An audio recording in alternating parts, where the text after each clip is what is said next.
Hey folks, welcome to Talk of the Town. I'm Justin Riley, filling in for Jess. I'm really excited about that too because we've got a fantastic show.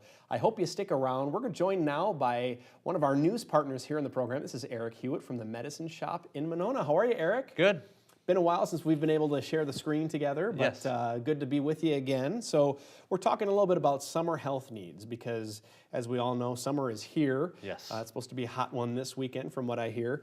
What are the main sunscreen? I think is protecting us from the sun is the most important thing. What are the main things to think about when choosing a sunscreen? Sure.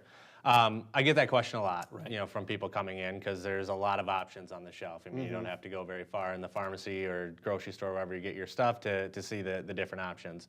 So the biggest thing is you want something that has a broad spectrum. Right. So it covers both UVA and UVB rays. Wow. You want to stay away from obviously these tanning oils and lotions and that kind of thing. That's not really going to do a whole lot for protection. Okay. I mean, tan, yeah, it looks great, but it also can be very damaging and very harmful to the skin, Right. and lead to possibility, of increased risk of skin cancer and things like that. So you want broad spectrum, and you want something that's going to have a decent SPF, probably about 30 would be something that's good.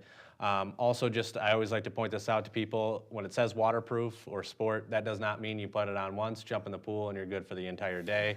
It's something that it helps to resist the washing away of the water, but Right. there's nothing that's completely waterproof or anything like that. Yeah, it has to be reapplied periodically throughout the day. Absolutely. And I don't know, because I know we got a chance to talk about this maybe a year or 2 years ago, and I don't remember if we talked about UVA or UVB, but that's something that seems relatively new to me. I mean, as far as from what I know, which is not a whole lot, let's face it, but UVA and UVB are two different things, and that's a good thing to consider, I Yep, suppose. they're different types of wavelengths, Okay. and they both can have some damage, like I said, to the skin cells and stuff like that. So those different wavelengths of light can come through the ozone and cause issues, like I said, leading to possibilities of increased risk of skin cancer. So. Yeah, and so you got to make sure that the sunscreen that you're using, it protects against both UVA and UVB. Correct. Very important. So other than choosing the right sunscreen, what are some other helpful tips to stay safe out in the sun this summer? Yeah. So a couple of things, as I mentioned, and you said before, and hopefully that message is getting out there from a lot of people, is make sure you reapply. It's not a one-time thing. You put it on before you go out, and then you should be good. Especially if you're getting in and out of water, if you're sweating, doing physical activity outside, you want to make sure that you're reapplying that stuff.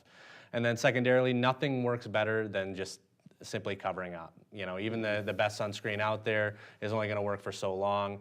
So if you have risk factors for skin cancer, or you have very fair skin, maybe taking some medications that make you more sensitive to the sunlight, all those things, the best thing you can do is really just cover up and make sure you stay protected that way.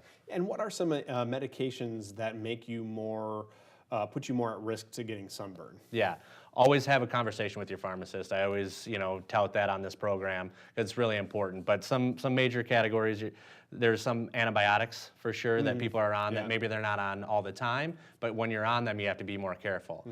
There's some blood pressure medications that fall into that category for sure. So, there's definitely different classes and specific medications within those classes that have that warning more than others. So make sure you have that conversation with your pharmacist, especially if it's something that you're on just for a temporary purpose, such as an antibiotic.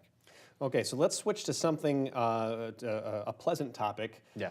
Ticks and mosquitoes. Yeah. What can we do to protect ourselves against ticks and mosquitoes? So not a ton, and basically it becomes more of especially with ticks, you want to make sure you check those. Anytime you're in long grasses, in fields, outside, you want to make sure you check the body for ticks, because they obviously can carry disease as well.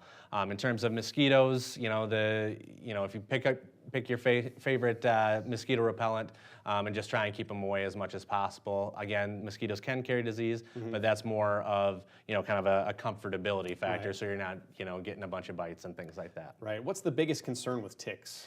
So ticks, Lyme disease is the Lyme biggest disease. one. Yep, and specifically with deer ticks, it's usually you get a bullseye rash is one of the telltale signs, and then a lot of people start to feel like they get a really kind of a cold symptom or a flu-like symptom. So if you get something like that and you've been bit, you have that bullseye rash, it's best to get in and be seen right away. Absolutely. We got just a few seconds left, but really quick, are there any other tips for summer safety? Allergies still happen as well, so make sure you're staying up, especially if you're allergic to the grasses and the pollens and the ragweeds, that kind of thing, make sure you're staying up on your antihistamines and making sure you're protecting yourself from that. All right, Eric Hewitt with the Medicine Shop in Monona, thank you so much for being with us today. Don't go away. There's more Talk of the Town coming up after the break.